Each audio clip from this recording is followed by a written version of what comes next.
Now we're going to turn to another kind of medieval play. Not the mystery plays, those long encyclopedic plays played over a day, made up of up to 40 individual plays, but the morality plays. These are single plays, much shorter than the mystery plays. It's also played on scaffolds, not on the wagons we described earlier.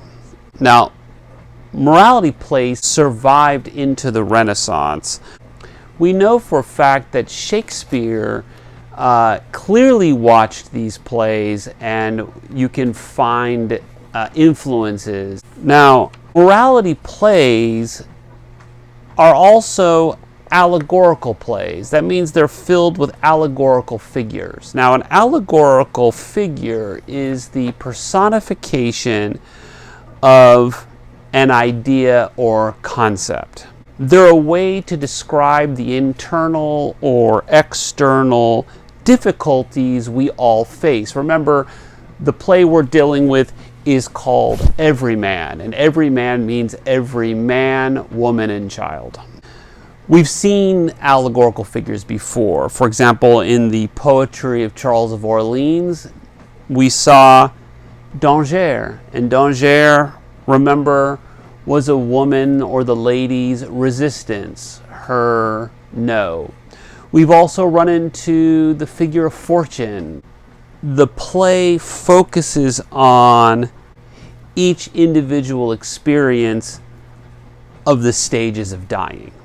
Remember, the character's dying of a heart attack. Death tells him so. Now, gentle Death, spare me till tomorrow, that I may amend me with good advisement. Nay, thereto I will not consent, nor no man will I respite, but to the heart suddenly I shall smite, without any advisement. The play took you what, an hour to read? But in reality, or in the world of the play itself, it takes place in an instant. In his split-second dying, he meets a variety of allegorical figures, or allegories, that will sort out his ending. Is he going to go to heaven, or is he going to go to hell? And this journey is described as a pilgrimage. So who are the people he meets? Fellowship or friends, kindred and cousins. These are your relatives. And then you get to the real allegory. You meet death. You meet goods, or the things that you own, right? One of the great figures, right?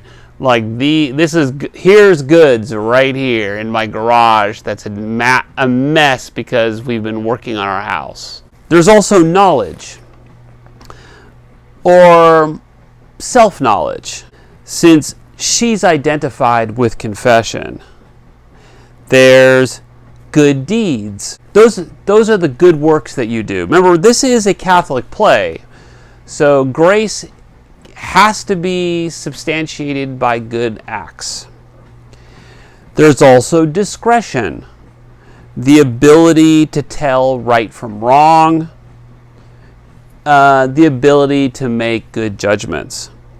And then there's strength, mental and physical. He's always flexing his muscles. Did you notice that? There's also beauty. That one's kind of obvious. And then you have 5 wits. 5 wits are your 5 senses. You're seeing, you're hearing, you're smelling. And then you have priesthood. Now that doesn't mean priests individually. It means their profession or their vocation. There's a lot of debate here in regards to the behavior of individual priests. God hath to them more power given, he's referring to the priests, than to any angel that is in heaven. With 5 words he may consecrate God's body and flesh and blood to make, he's talking about transubstantiation, and handleth his maker between his hands. He's talking about the Eucharist. The priest bindeth and unbindeth all bands, both in earth and in heaven. Knowledge sees the sleight of hand, right? From the allegorical priesthood as a holy vocation bound with the seven sacraments, and individual priests which are not allegorical. Allegorical texts, I want you to know, often show certain slippages, right, that you have to be very conscious of. For example, if priests be good, it is so surely. But when Jesus hanged on the cross with great smart, there he gave out of his blessed heart the same sacrament in great torment. He sold them not to us, that Lord omnipotent. Therefore St. Peter the Apostle doth say, that Jesus' curse hath all they which God their Saviour do buy or sell. He's talking about relics. Or they for any money do take or tell. Sinful priest giveth the sinner example bad. Their children sitteth by other man's fires, I have heard, talking about illegitimate children of priests. And some haunteth women's company with unclean life as lusts of lechery. These be with sin made blind. Notice it begins with a big if. So let's look at a few more allegories. Fellowship represents friendship. Its origins are in the figure of Amis. Amis, that's French for friend, and he appears in many allegorical works in French literature. He's always found in love poetry or love allegories. He's the person who helps you in your hour of need. That's also in Cicero's De Amiciis. How do you discern who is your friend? The problem is that everyone makes promises that they can't keep. Sir, I must needs know your heaviness. I have pity to see you in any distress. If any have you wronged, ye shall revenged be, though I on the ground be slain for thee, though that I know before that I should die. He's offering to fight for him. Or even his relatives, kindred and cousins. Cousin, I pray you, show us your intent, in any wise and not spare. Yea, Everyman, and to us declare, if ye be disposed to go any whither, for wit you well we will live and die together. In wealth and woe we will with you hold, for over his kin a man may be bold. But ultimately this is not true. What everyone does not understand is that he's making impossible requests. His is a singular journey. It's a singular journey because he cannot share it with others. That's what death is.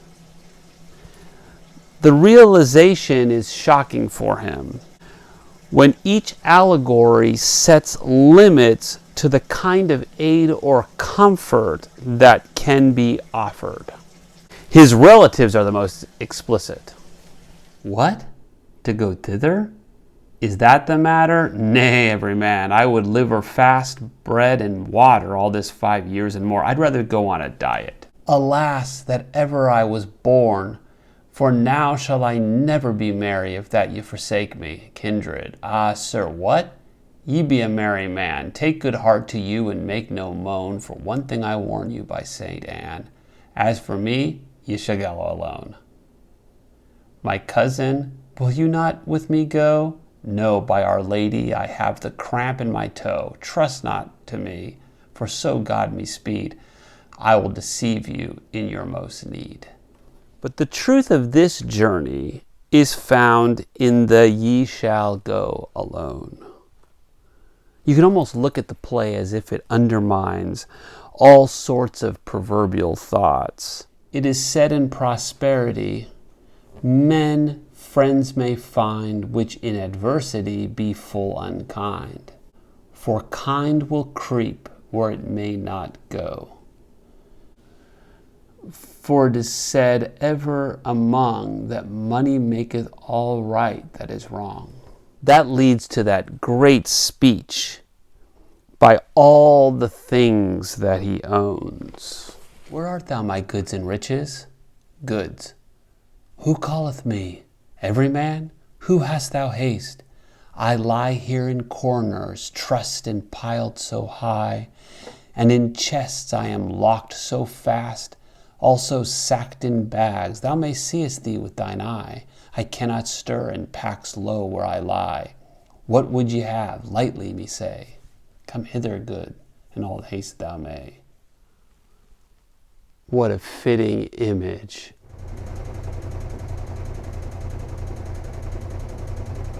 The same desertion happens when his body is shutting down.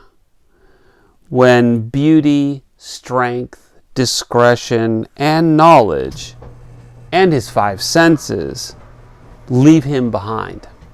But once he's blinking out, he's alone.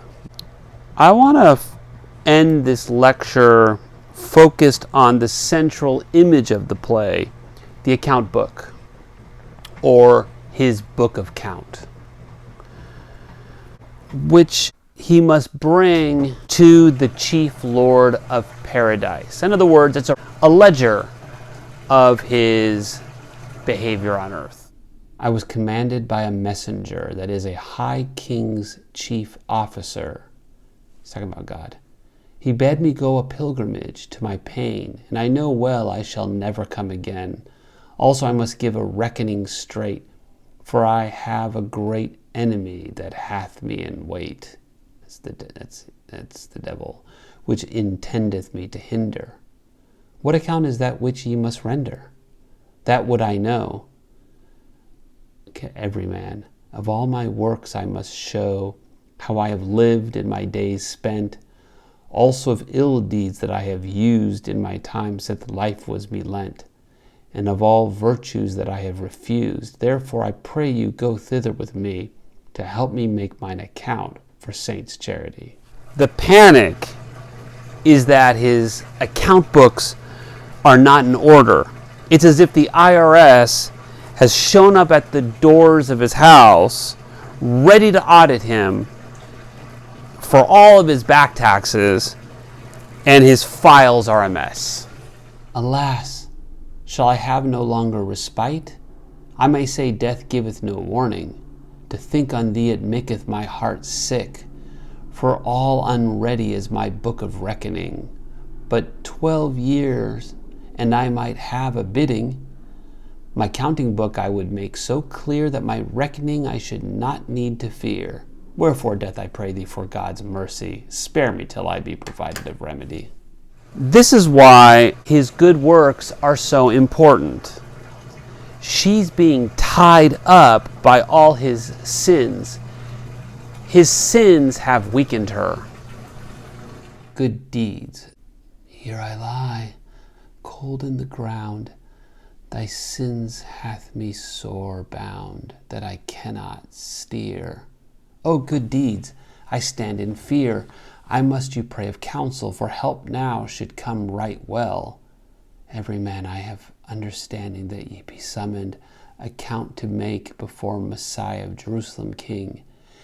And you do by me, what journey with you will I take. Therefore I come to you my moan to make. I pray you that ye will go with me. I would full fain, but I cannot stand, verily. It's only through confession, once all his sins are removed, that the good things he's done can be seen. His files are now in order. With all her weights lifted, finally she, good works, and not any other allegorical figures, can accompany Everyman to judgment and ultimately to heaven. Alright guys, don't forget to like and subscribe and ring that notification bell.